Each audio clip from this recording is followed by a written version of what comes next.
Kňaz Zachariáš a Alžbeta boli starí bezdetní manželia, boli spravodliví pred Bohom a zachovávali všetky prikázania od Boha. Počas kňazskej služby sa Zachariášovi zjavil anjel, ale on sa zlakol a zmocňovala sa ho hrôza. Je zaujímavé, že je možné byť spravodlivý pred Bohom a byť naplnený hrôzou pri zjavení anjela. Anjel mu predpovedal narodenie syna Jána, ktorý bude predchodcom Mesiáša, ktorého očakával celý Izrael. A potom prišla tá Zachariášova otázka. Podľa čoho to poznám? Tak práve sa mu zjavil anjel, je naplnený hrôzou a on položí takú otázku.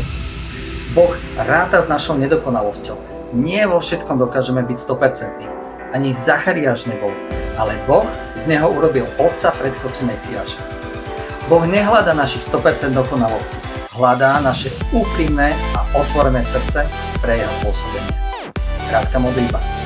Stvoriteľ, chcem byť k tebe úprimný a na nič sa pre tebou nehrať. Chcem byť pre tebou taký, aký naozaj som.